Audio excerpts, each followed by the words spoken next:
Hello friends, हूँ છું એકતા મિલન પટેલ અને મારી ચેનલ ફ્લેવર્સ બાય એકતામાં આપનું સ્વાગત છે। આજે આપણે કાચી કેરીનું ટેસ્ટી, ચટપટું, ખટ્ટું, મીઠું, બાળકોનું ફેવરેટ, ટ્રેડિશનલ રીતે લોંગ ટાઈમ સુધી સ્ટોર કરી શકાય એવું કાચી કેરીનું શાક બનાવવાની સાથે શાક બનાવતા બાફેલી કેરીના એક્સ્ટ્રા વધેલા પાણીમાંથી ઉનાળામાં લૂક ના લાગે તેવું ખટ્ટું, મીઠું, ટેસ્ટી આમ પન્ના બનાવીશું। તો ચાલો એક મટીરિયલમાંથી બે રેસીપી બનાવવાનું શરૂ કરીએ। કાચી કેરીનું શાક બનાવવા માટે સૌપ્રથમ કેરીને બરાબર સરખી રીતે પાણીથી સાફ કરી કોરી કરી કેરીની આછી છાલ ઉતારી લઈશું। ત્યાર પછી કેરીના ભાગ કરી કેરીને કટ કરી લઈશું।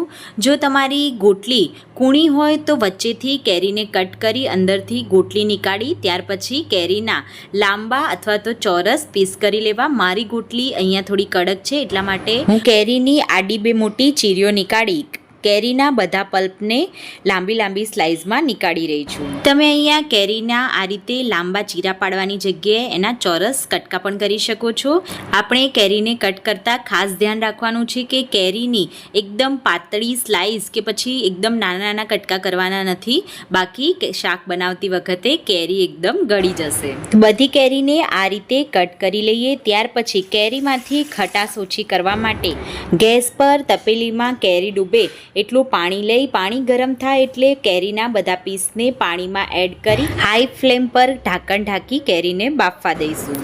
અહીંયા આપણે કેરીને પૂરેપૂરી બાફી લેવાની નથી, પરંતુ અધકચરી એટલે કે 70% જેટલું બફાઈ જાય એટલે આ રીતે ચપ્પાની મદદથી ચેક કરી ગેસની ફ્લેમ બંધ કરી કેરીને એક બાઉલમાં બાફેલું બધું પાણી નિતારી કેરીને નીકાળી લઈશું। આશરે 1 થી 1.5 મિનિટમાં જ કેરી અધકચરી બફાઈને તૈયાર થઈ જશે। હવે આ વધેલા પાણીનું શરબત આપણે પાછળથી બનાવીશું એટલે એને સાઈડમાં મૂકી દઈશું। અત્યારે શાક વઘારવા માટે કડાઈમાં 2 ટેબલસ્પૂન જેટલું તેલ એડ કરી એક તમાલપત્ર, 1 થી 2 ઇલાયચી, 2 લવિંગના ટુકડા, તજ એડ કરી 1 ટીસ્પૂન રાઈ એડ કરીશું।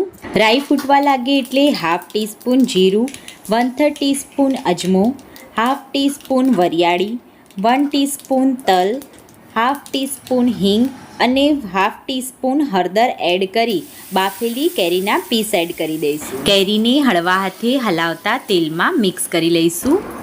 ત્યાર પછી હાફ ટીસ્પૂન લાલ મરચું પાવડર, 1 ટીસ્પૂન ધાણા જીરું પાવડર, હાફ ટીસ્પૂન કાશ્મીરી લાલ મરચું પાવડર અને મીઠું સ્વાદ અનુસાર અને હાફ ટીસ્પૂન જેટલો ગરમ મસાલો એડ કરી બધા મસાલાને હળવા હાથે મિક્સ કરી હાફ ગ્લાસ જેટલું પાણી એડ કરીશું।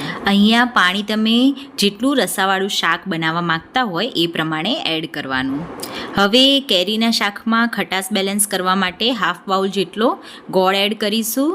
તમે જો વધારે ગળ્યું શાક બનાવવા માંગતા હોય તો વધારે ગોળ પણ એડ કરી શકો છો। ત્યાર પછી ઢાંકણ ઢાંકી 1 મિનિટ જેવું થવા દઈ ગોળ શાકમાં ઓગળી જઈ આ રીતે તેલ ઉપર આવે એટલે આપણે ઉપરથી કોથમીર સ્પ્રિંકલ કરી લઈશું। તો આપણું ગરમા ગરમ ખાટું મીઠું કેરીનું શાક બનીને તૈયાર થઈ ગયું છે। હવે આપણે એને સર્વ કરી લઈશું। શાકમાં તેલ ઉપર આવી જાય એટલું થવા દઈએ એટલે ગોળ અને પાણીની ચાસણી બની જશે, જેથી તમે આ શાકને રેફ્રિજરેટરમાં 5 થી 6 દિવસ સુધી રાખી બિલકુલ ટેસ્ટ ચેન્જ થયા વગર ખાઈ શકો છો। હવે કેરીને બાફતા નીકળેલા એક્સ્ટ્રા પાણીને જે સાઈડમાં રાખ્યું હતું એને એક બાઉલમાં લઈ 2 ટીસ્પૂન સુગર, 1/3 ટીસ્પૂન મીઠું, હાફ ટીસ્પૂન શેકેલા જીરાનો પાવડર, 1/3 ટીસ્પૂન મરી પાવડર, હાફ ટીસ્પૂન સંચર અને થોડા મિન્ટ લીવ્સ એડ કરી સરખી રીતે મિક્સ કરી લાલ મરચું પાવડર અને મીઠાથી ગ્લાસના માઉથને કોટ કરી આઈસ ક્યુબ સાથે સર્વ કરી લઈશું। આ રીતે કાચી કેરીને બાફેલા ખાટા પાણીની અંદર બધું મિક્સ કરી પાણીને વેસ્ટ ના કરતા એકદમ ટેસ્ટી કાચી કેરીનું શરબત બનાવી શકાય છે। તો મારી આ રીતથી તમે કાચી કેરીનું શાક એકવાર જરૂરથી બનાવજો। તમારું શાક એકદમ ગળી ના જતાં પરફેક્ટ રસાવાળું બનીને તૈયાર થઈ જશે। તમે કેરીને બાફ્યા વગર ડાયરેક્ટ પણ કેરીનું શાક વઘારીને બનાવી શકો છો, પરંતુ એમાં ગોળની વધારે જરૂર પડશે, જેથી ગળ પણ એ પ્રમાણે વધારે એડ કરવું।